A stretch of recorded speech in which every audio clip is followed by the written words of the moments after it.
प्रश्नावली 11.1 का दूसरा प्रश्न है, एक दी हुई किरण के प्रारंभिक बिंदु पर 45 अंश के कोण की रचना कीजिए और कारण सहित रचना की पुष्टि भी कीजिए।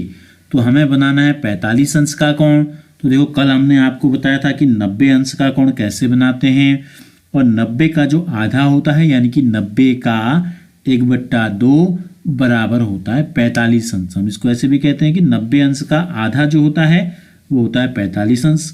तो हम क्या करेंगे, 90 अंश का कोण बनाएंगे, फिर उसका जो है समद्विभाजित कर देंगे, उस कोण को समद्विभाजित कर देंगे यानी कि 2 बराबर भागों में बांट देंगे। तो दोनों कोण बन जाएंगे 45 और 45 अंश के। तो हम क्या करते हैं, 90 अंश का कोण हमको बनाना होगा। सबसे पहले तो स्केल की सहायता से कोई भी एक लाइन हम खींच लेते हैं।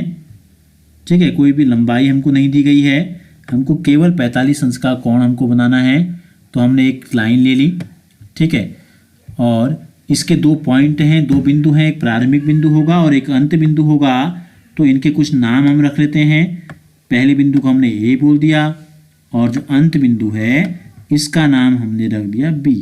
अब हम ए पर भी 90 अंश का कोण बना सकते हैं और बी पर भी, किसी भी एक सिरे पे बनाना है। कैसे बनाते हैं हमने आपको बताया था, जिस सिरे पे हमको बनाना है वहाँ पे प्रकार के नुकीले सिरे को रखना है और पेल्चिन वाले हिस्से को ले आना है नीचे। ठीक है, और इस दूरी को हम यहाँ कम कर लेते हैं। एक निश्चित दूरी हमने तय कर ली और इस दूरी का एक चाप हमको लगा देना है इस तरीके से। ठीक हो गया। अब ये माना इस लाइन को, ए बी लाइन को ये चाप माना हमने एक सोचा कि ये बिंदु सी पर काट रहा है। इस पॉइंट को हमने ले लिया, बिंदु सी ले लिया इस पॉइंट को। ठीक है, तो सी पे प्रकार के सिरे को रखना है, नुकीले सिरे को, पेल्चिन को इस चाप के नज़दीक ले जाना है और एक चाप लगा देना है इस प्रकार से। तो ये बन जाएगा 60 अंश का कोण।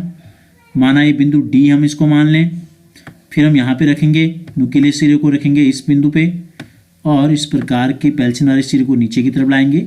ठीक है, इसके नज़दीक लाएंगे और ये देखो लॉक खुल गया इसका। एक बार हम चेक कर लेते हैं कि दूरी उतनी ही है या नहीं है। ठीक है, दूरी लगभग उतनी है, बराबर होनी चाहिए बिल्कुल। यहाँ रख के तय कर लेते हैं एक बार। ठीक है, ये दूरी देखो ये है। ठीक है, थोड़ा सा अंतर इसमें आया है तो इसको लॉक को खोल के प्रकार को अच्छे से सेट आपको कर लेना है। अब इतनी ही दूरी का एक चाप, इस दूरी का एक चाप अभी हमने ऊपर लगाया था, चेक कर लो सही है नहीं है। ठीक है, ये चाप सही बैठ रहा है इसमें फिट। अब हमको इस बिंदु पे प्रकार की नोक को रखना है जहाँ पे दोनों चाप काट रहे थे और एक इतनी ही दूरी का एक चाप हमको लगाना है फिर दोबारा। तो ये बन जाएगा हमारा 60 अंश का कोण। इन दोनों के बीच की दूरी है यहाँ से यहाँ तक 60, यहाँ से यहाँ तक 60, ये कहें ये 60 अंश का था, यहाँ पर बन गया 120। तो इन दोनों का औसत हम निकालते हैं, यानी कि इनके बीचों बीच में। इसके लिए क्या करते हैं, इन दोनों की बीच की दूरी को थोड़ा कम कर देते हैं इस प्रकार से, आधे से अधिक कहें या पूरे से थोड़ा कम। और ऊपर की तरफ एक चाप हम लगा देते हैं ये, और इतनी ही दूरी का एक चाप बिना दूरी को कम या ज़्यादा किए हुए हम दूसरे जहाँ पर दोनों काट रहे थे वहाँ पे हमने रखा और एक चाप हम इस तरफ यहाँ लगा देते हैं। ये दोनों चाप जहाँ पे एक दूसरे को काट रहे हैं, ये दोनों चाप जहाँ पे एक दूसरे को काट रहे हैं, इन दोनों को हम मिला देते हैं बिंदु ए से। कहाँ से मिलाते हैं, बिंदु ए से। तो इस प्रकार ये बन गया हमारा 90 अंश का कोण। ठीक हो गया, इसको हम मिला देते हैं यहाँ से ए से, जहाँ पर ये दोनों काट रहे हैं इस प्रकार से। ये बन गया 90 अंश का कोण। हमको बनाना है 45 का, तो क्या करेंगे, हमने कहा आपसे 90 अंश के कोण के 2 बराबर भाग हम कर देंगे। इस पॉइंट को हमने कहा ये बिंदु डी हमने माना। ठीक है, तो डी पे हमने पहले प्रकार की नोक को रखा, एक चाप लगाया और उतनी ही दूरी का एक चाप जो है हमने दूसरे बिंदु से माना, इसका नाम हम रख देते हैं ई। अब हम क्या करते हैं, इसका आधा हमें करना है कि इसका आधा कहाँ से कहाँ तक है। 90 देखो 90 है ये पॉइंट एफ से ये यहाँ तक सी तक की जो दूरी है ये है 90 अंश।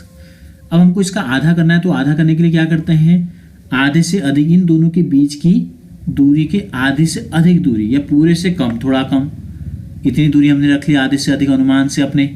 ठीक है, थोड़ा और कम कर सकते हैं, नहीं तो इतना कर लेते हैं और इसको दूरी को फिक्स कर लेंगे प्रकार में। यहाँ से एक चाप लगाएंगे इस तरफ को, एक चाप इस दिशा में लगाएंगे इस प्रकार से, और इतनी दूरी का एक चाप प्रकार की नोक को रखेंगे बिंदु सी पर। ठीक है, सी पे रख देते हैं और इस पेंसिल को ले जाते हैं इस चाप के नज़दीक और एक चाप इस प्रकार से लगा देते हैं। जहाँ पर ये दोनों चाप एक दूसरे को काट रहे हैं, ये जो बिंदु है इसको बन जाएगा, ये देखो इस प्रकार से ये बन गया 45 अंश का कोण। तो यही हमको बनाना था। दो बराबर हिस्से हमने इसके कर दिए और दोनों कितने अंश के हैं, दोनों। तो यहाँ हम लिख देते हैं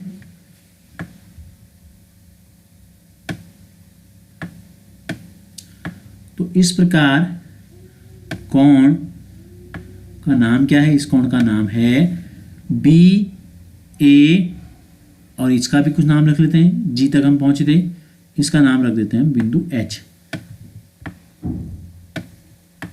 ये तो कोण बी ए एच या एच ए बी 45 अंश का है और एच ए जी बी कितने अंश का है, ये वाला कोण भी जो है 45 अंश का है। तो इस प्रकार से 45 अंश की रचना करनी थी और इसकी पुष्टि इस प्रकार से हम कर सकते हैं कि पूरा जो कोण है ये 90 अंश का है। इसकी पुष्टि हमने कल आपको करके बताई थी कि 90 का क्यों है, तो 90 का आधा करेंगे तो क्या होगा 45 और 45 ही अंश का होगा।